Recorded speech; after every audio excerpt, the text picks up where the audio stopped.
Hello दोस्तों, आप सभी का बहुत बहुत स्वागत है शिवम लश्करी हॉरर चैनल पर। और आज मैं लेकर आ गया हूँ आप लोगों के लिए एक सच्ची भूतिया घटना। दोस्तों, ये कहानी सुमित नाम के लड़के के साथ घटी थी एक स्कूल में। तो चलिए दोस्तों, शुरू से बात करते हैं। दोस्तों, वीडियो शुरू करने से पहले बस आपसे एक निवेदन है, कृपया करके मेरी वीडियो पूरा देखें, अन्यथा की स्थिति में आपको ये मेरी वीडियो स्टोरी समझ में नहीं आएगी। तो दोस्तों, बढ़ते हैं कहानी की तरफ। दोस्तों, ये कहानी कोलकाता में सन 2016 में घटी थी। दोस्तों, कोलकाता में 3 पक्की वाले दोस्त थे, जिनमें से पहले दोस्त का नाम राज, दूसरे का नाम सुमित और तीसरे का नाम अमन था। मेन कैरेक्टर जिसके साथ ये घटना हुई थी उसका नाम सुमित था। और दोस्तों, मैं आप लोगों की इनकी एज बता देता हूँ। इन तीनों की उम्र तकरीबन 16 वर्ष थी। और दोस्तों, मैं आपको इनकी आदतें बता देता हूँ। ये लोग घूमते फिरते बहुत थे, रात के टाइम 10-10 बजे घर जाते थे। दोस्तों, एक तरह से हम कह सकते हैं कि ये बहुत शैतान थे। ये लोग अपने लाइफ में बहुत ज़्यादा एडवेंचर करते थे, किसी चीज़ से भी नहीं डरते थे। इनके घर वाले इनसे बहुत परेशान थे। अपने मोहल्ले में किसी की बैल बजा के भग जाते थे, सड़क में लगी मरकली को फोड़ देते थे। तो दोस्तों, अब तो आपको पता ही चल गया होगा ये किस टाइप के बच्चे थे। दोस्तों, ये तीनों दोस्त 10th क्लास में पढ़ते थे। राज और सुमित अलग स्कूल में पढ़ता था और सुमित अलग स्कूल में पढ़ता था। दोस्तों, एक बार की बात है, ये लोग एक बार अपने स्कूल का बंक मार के एक नदी के किनारे बैठे थे। हम कह सकते हैं एक तालाब के पास। राज और अमन पहले से वहाँ थे, लेकिन थोड़ी देर बाद सुमित वहाँ पे आया। सुमित ने इन दोनों से कहा, भाई बहुत टाइम हो गया है, हम लोगों ने कुछ एडवेंचर नहीं किया है। तो इन दोनों में से राज बोला, भाई मैं तो एडवेंचर करने के लिए तैयार हूँ, पर एडवेंचर करें क्या? सुमित बोला, बस यार इतनी सी बात, इस बार हम कुछ ऐसा करेंगे जिससे लोग बाग हमारी तारीफ करेंगे। तो इनमें से अमिन ने कहा कि भाई ऐसा क्या करेंगे हम?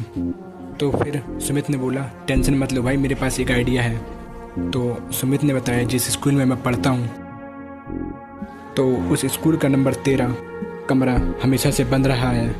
क्यों बंद रहा है इसके बारे में मुझे कुछ नहीं पता, लेकिन मैं स्कूल में जाके अपने बड़े सीनियर दोस्तों से पूछूंगा, बड़े भैया लोगों से पूछूंगा, और फिर उसके बारे में जो हमें पता चलता है, फिर इसके बाद हम आगे की बात सोचेंगे कि हमें करना क्या है। तो फिर अमन और राज ने कहा कि ठीक है भाई, तो कल इसके बारे में बात करते हैं, तू अच्छे से स्कूल में इसके बारे में पता करके आ। तो दोस्तों, दूसरे दिन सुमित अपने स्कूल में गया और छुट्टी के टाइम 12th क्लास के बच्चों से पूछा कि भैया भैया सुनो, अपने स्कूल का जो 13 नंबर है वो हमेशा से बंद क्यों है?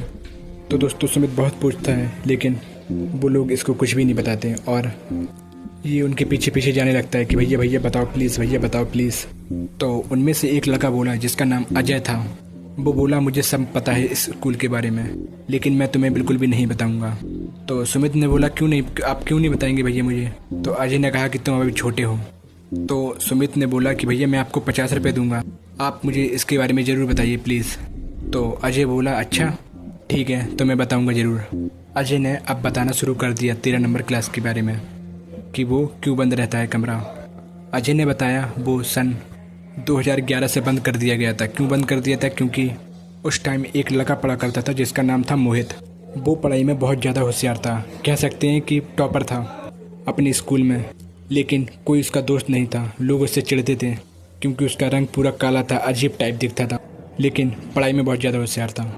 तो इस स्कूल के बच्चे उसकी रैगिंग किया करते थे, कहीं उसके ऊपर पानी डाल देते थे, कहीं उसकी साइकिल पंचर कर देते थे, तो कहीं कुछ। तो दोस्तों, इन सब से परेशान होकर उसने रूम नंबर 13 में अपने आप को मार दिया, कह सकते हैं फांसी लगा ली।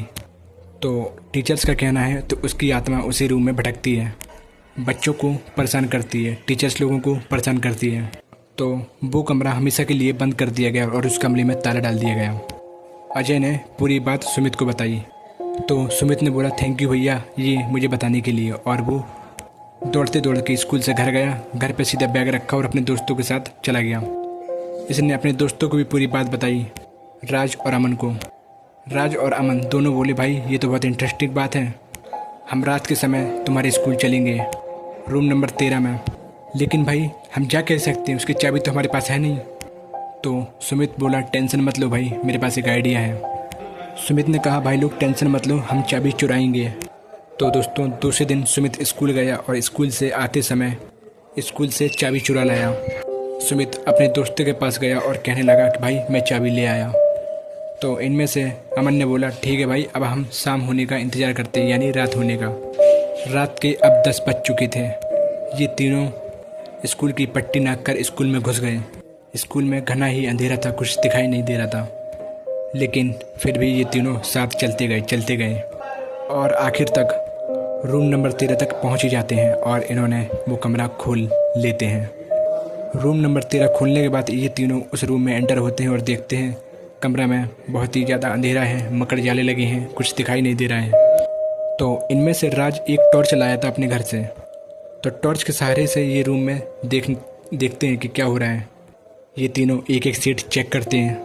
उस कमरे में इन्हें एक सीट ऐसी मिलती है जिस सीट में लिखा था नाम मोहित। सुमित समझ जाता है कि ये वही सीट है जिसमें मोहित बैठा करता था। सुमित के मन में न जाने क्या आता है, ये वहाँ पे मोहित की सीट पर लिख देता है मुझसे दोस्ती करोगे। इतना लिखने के बाद ये लोग कमरा बंद करके चले जाते हैं अपने अपने घर। उस रात तो इन लोग के साथ कुछ नहीं हुआ, लेकिन दूसरे दिन सुमित के साथ अजीब घटनाएं होने लगी, जैसे कि कोई मेरे कान में फुसफुसा रहा हो, कोई मेरे से कुछ कह रहा हो। तो ऐसे ही 3-4 दिन निकल जाते हैं। एक दिन सुमित स्कूल गया, अपनी क्लास में बैठा।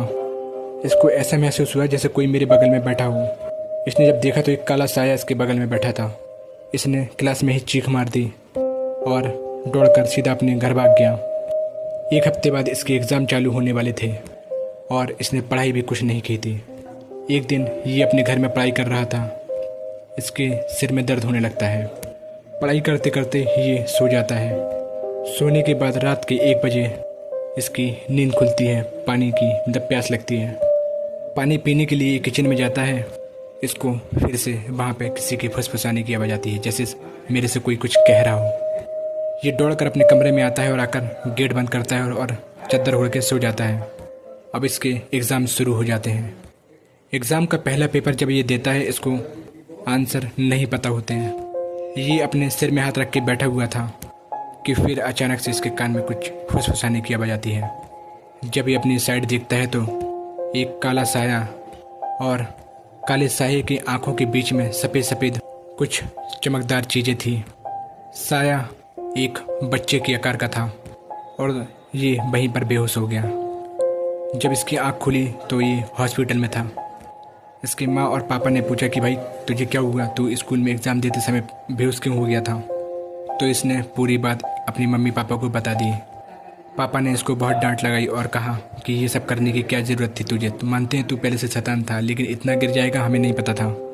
लेकिन क्लास 10 के एग्ज़ाम नहीं दे पाया, लेकिन जब भी स्कूल जाता था इसको उस लड़की की आत्मा दिखाई देती थी। तो 1 महीने बाद सुमित के माता पिता स्कूल में जाते हैं और प्रिंसिपल से बोलते हैं कि रूम नंबर 13 पे हमें जाने की इजाज़त दें रात के 12 बजे।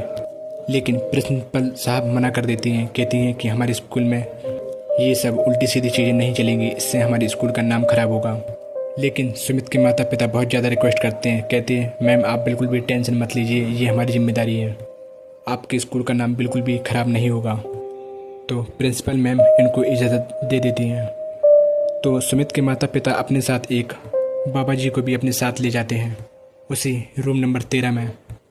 बाबा जी ने पता नहीं क्या किया, उस रूम में जाकर एक तो मंत्र पढ़े और सुमित की कलाई पर एक रक्षा सूत्र बांध दिया और बाबा जी सुमित से बोले कि इसको कभी मत अपने हाथ से उतारने देना, वरना उसकी आत्मा तुम्हारे पास आ जाएगी। वो तुम्हारी दोस्ती के लिए तुम्हें अपने साथ ले जाना चाहती है। अगर तुमने ये धागा उतार दिया और फिर तुम नहीं बच पाओगे। तो सुमित ने बाबा जी से कहा जी बाबा जी। तो 1 हफ्ते बाद सुमित नहाने के लिए जाता है और वो रक्षा सूत्र उतार देता है। जब सुमित नहा कर आता है तो उसको अपने रूम में एक काला साया खड़ा दिखाई देता है। इस बार वो स्माइल करते हुए दिखाई दिया और वो अचानक से वहीं बेहोश हो गया अपने रूम में। फिर उसके माता पिता आते हैं उसको देखने के लिए। उसको देखते हैं कि उसकी नब्ज़ नहीं चल रही है। उसको हॉस्पिटल ले जाते हैं। डॉक्टर ने मना कर दिया था उनको कि आपका लड़का नहीं बचा। माता पिता को बड़ा अफसोस होता है। वो अपने घर पर वापस जाते हैं और देखते हैं अपने ही लड़के के हाथ में वो रक्षा सूत्र नहीं बंधा होता है। वो समझ जाते हैं कि हो ना हो ये उसी आत्मा का काम है। दोस्तों बस आज का वीडियो यहीं समाप्त होता है। आशा करता हूँ आप लोगों को ये मेरी वीडियो अच्छी लगी होगी। बस मैं आप लोगों से एक बात कहना चाहता हूँ कि कभी भी ऐसा काम मत कीजिए जिससे आपको हानि पहुँचे। तो दोस्तों बस आज के लिए इतना ही। आशा करता हूँ आपको ये मेरी वीडियो पसंद आई होगी, और पसंद आई हो तो वीडियो को एक लाइक कर देना। और आप लोग अगर मेरे चैनल पर नए हो तो चैनल को सब्सक्राइब कर देना। सब्सक्राइब करते समय बेल आइकन ऑल पर कर देना। इससे क्या होता है कि जैसे ही मैं कोई न्यू वीडियो बनाऊंगा दोस्तों सबसे पहले आपके पास पहुंचेगी। तो दोस्तों मिलते हैं आपको ऐसी एक अगली वीडियो में, तब तक के लिए बाय।